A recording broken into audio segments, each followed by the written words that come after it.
नमस्ते, म छितेन तपाईहरुलाई स्वागत गर्छु मेरो च्यानलमा। अनि आज चाहिँ म बनाउन गइरहेको छु रातो पिरो मिठो मोमोको अचार। अनि यसलाई बनाउनको लागि चाहिँ मैले यहाँनिर 20 वटा सुक्खा खुर्सानी लिएको छु र जसलाई एकदमै पिरो मन पर्दैन उनीहरुले यसको आधी 10 वटा लिन सक्नुहुन्छ। अनि मिडियम साइजको टमाटरलाई मैले काटेर यहाँनिर आधी मात्रै चलाइरहेको छु। अनि नुन स्वाद अनुसार। यहाँनिर मैले डल्ले खोर्सानी भेनिगरमा भिजाएर राखेको पनि युज गर्दैछु, तर यो चाहिँ अप्सनल मात्र हो। र सबभन्दा पहिला चाहिँ हामी यो बियालाई चाहिँ खोर्सानीको बियालाई चाहिँ हामी अलग्गै केलाएर एउटा बोलमा राख्ने छौं हैन। अनि यसको चाहिँ हामीलाई केही काम पनि छैन र यसो गर्नाले चाहिँ हाम्रो अचार एकदमै बेसी मात्रामा पिरो पनि हुँदैन र जब हामी अचार पिन्छौं त्यतिबेला खोर्सानीको कलर पनि एकदमै राम्रो आउँछ। ल हेर्नुस् त यसरी सेपरेट गर्ने। अनि सबै बिया र खोर्सानी सेपरेट भइसकेको छ। अब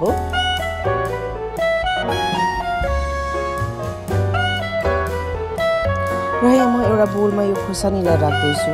अनि खोर्सानी हालिसकेपछि चाहिँ फेरि टमाटरलाई पनि माथिबाट राख्दैछु। अब यहाँनिर चाहिँ म 1.5 कप पानी एकदमै उम्लेको पानी हालेर चाहिँ यसलाई म 30 मिनेटको लागि चाहिँ छोपेर त्यतिकै राख्दैछु। र 30 मिनेट बाद चाहिँ तपाईहरुले आफ्नो ग्राइन्डर जारमा यो सबै खोर्सानी र टमाटरलाई चाहिँ ट्रान्सफर गर्न सक्नुहुन्छ।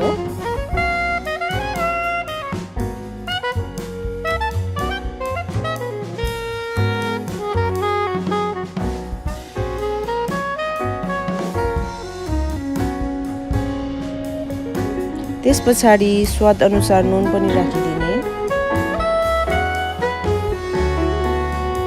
र अब चाहिँ म यो डल्ले खोर्सानी भेनिगरमा भिजाएर राखेकोलाई हाल्दैछु। तपाईहरुकोमा यो छैन भने आधा निम्बुको रस अथवा 2 चम्ची भेनिगर मात्रै पनि राख्न सक्नुहुन्छ।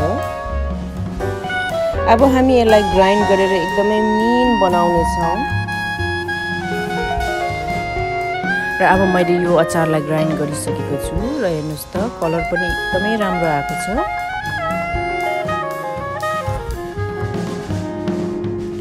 र अब यो अचार चाहिँ रेडी भयो र तपाईहरुले तातो तातो मोमोसँग यसलाई सर्भ गर्न सक्नुहुन्छ। मोमोसँग मात्रै नभएर तपाईहरुले स्याफाले टी मोमोसँग पनि लिन सक्नुहुन्छ। अनि यदि तपाईहरुलाई मोमोको रेसिपी चाहिएको छ भने मैले अलरेडी भेजिटेबल र एउटा पर्कको मोमो भिडियो अपलोड गरिसकेको छु। तपाईहरुले मेरो च्यानलमा हेर्न सक्नुहुन्छ।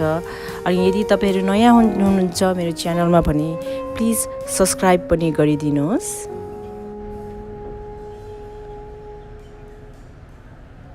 मलाई आशा छ तपाईहरुलाई आज यो मोमोको अचारको रेसिपी मन पर्यो होला भनेर। अनि यो भिडियोलाई शेयर गर्नु, कमेन्ट गर्नु र लाइक गर्नु चाहिँ नबिर्सिदिनुहोस् है। Thank you, bye bye.